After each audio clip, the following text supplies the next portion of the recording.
Tammy Jade from Dusty Gypsy Studio, and welcome back to the Chronicles of Whispering Hollow. This is the second story in our gentle little series where we slow down, explore magical places, and find comfort in small things. Today's tale is called When Time Slowed in Mushroom Town. It is a story about community, doing things together, and remembering that the most important moments are often the ones we almost rush past. So find a quiet moment, maybe a cup of tea, and settle in for story time.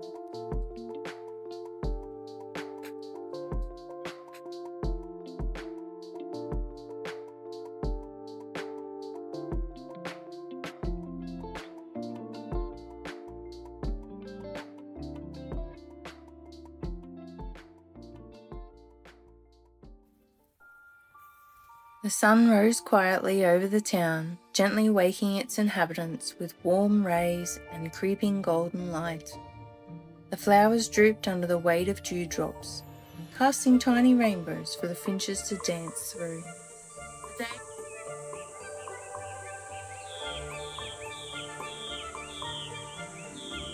The day had started like any other, but for some reason, beautiful sprite Mother Nature was feeling a little rushed. Too much to do and not enough time to do it in. When Mother Nature feels this way, it affects the whole town and the weather around her. Clouds began to gather as she hurried about. Today was an important day, a day of planting.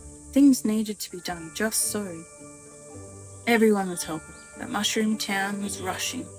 The bees buzzed too fast, joeys bumped into one another, and the cicadas were buzzing louder than usual.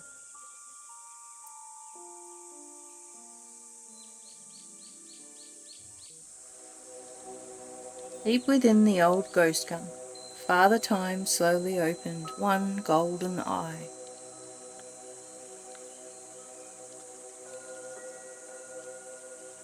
He looked over at the traveller resting against the wall. Fern the fox cub had brought the traveller into Whispering Hollow just yesterday. The traveller was stirring too. Something in the air felt too fast. Clock gears clicked and clacked in Father Time's home. The buzz from town drifted up to them, and even that felt hurried. It was planting day, a special celebration for the whole town. Father Time had told the traveller all about it last night, after Fern couldn't contain their excitement any longer.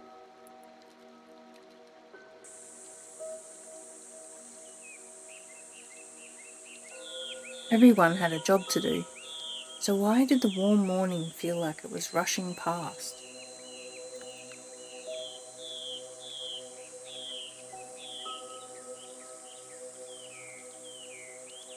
Then the sun disappeared behind a grey cloud and a breeze turned cold. "Fern," said Father Time softly as he unfolded his great wings. "Mother Nature needs help." He lifted off from his branch and floated down to the town. With a dramatic flare of wings, he landed in front of Mother Nature. The traveller and Fern made their way down too, Fern bounding ahead, tail flicking, chatting away as they went. When they arrived, the traveller heard Mother Nature explaining to Father Time that the planting would be delayed. "Another tree has fallen across the path," she sighed. "It will take longer to get to the glade." Father Time folded his wings around her, yet her in a gentle embrace, and in that moment, time slowed for everyone. The bees paused, the leaves floated slowly to the ground, the breeze softened and warmed.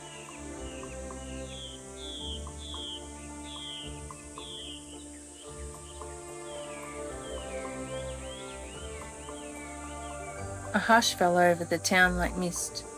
Everyone stopped and watched as the two spoke in low, calm voices. Together they reviewed the tasks, they rearranged a few jobs. Others stepped in to help with what was needed to be done, glad to take on the extra. Even the traveller was included, as the townsfolk realised they were happy to lend a hand. Soon the procession to the glade was underway. They travelled in single file through the trees, while the sun glided gently across the sky.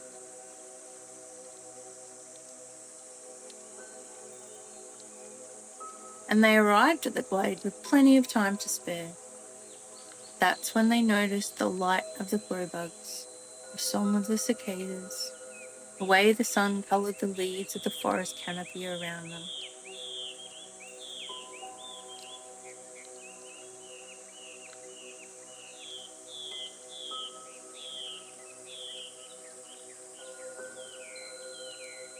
A table had been set beside the largest fallen tree the traveller had ever seen. "That's the old beech," said Fern with sadness. "The mushroom told us he fell after the rains. It was his time. He'll protect the little ones we plant here now, and feed them so they grow tall and strong, just like he did."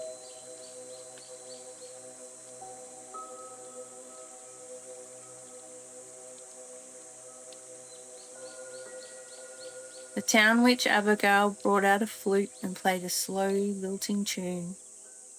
Eden from the tea tavern in town brought out the warming tea. Penelope Possum set down her sweet-smelling honey cakes. Gerald the goanna lit the lanterns in the glade as the sun slipped gently towards the western horizon.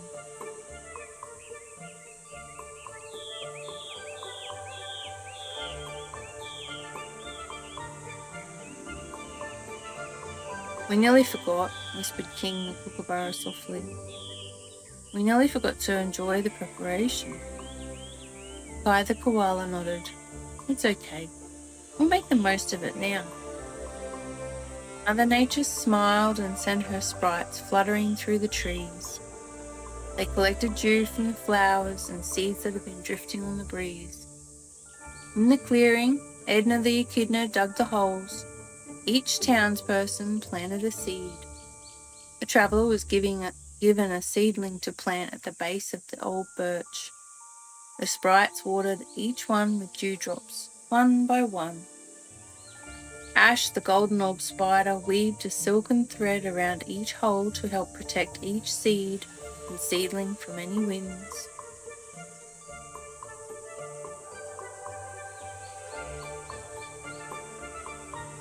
When the planting was done, they all sat together in the glade under the stars, telling stories, remembering what had been, honouring what was now, and dreaming of what could be, and being thankful for now. The traveller listened quietly, breathing in the rich, earthy air. Fern was curled up beside them all, fast asleep. Time flowed gently as memories were made and moments became treasures.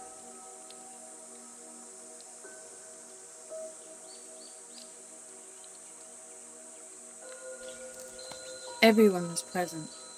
The air shimmered with calm, with gratitude, with hope, and something old and kind drifted through the forest.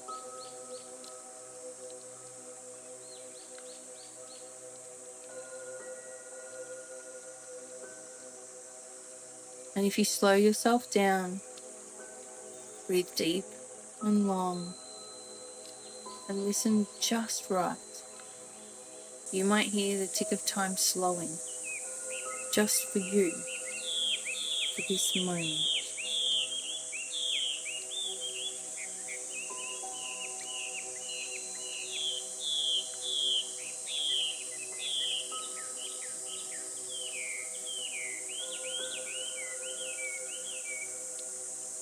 Thank you for joining me in Mushroom Town today. I hope this story helped you slow down, breathe deeply, and find a little magic in your day. If you'd like to follow along with more of these tales, don't forget to subscribe to the channel and tap the bell. That way you'll know when the next story is released.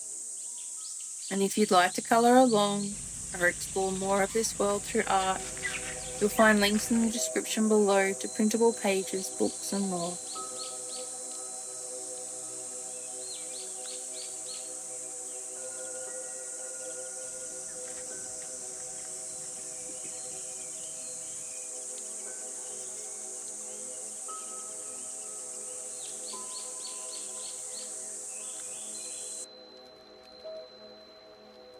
Our next story will take us deeper into the forest, following the gentle footsteps of friends as they make their way to the witch's beautiful garden to get help with a healing potion and maybe some advice.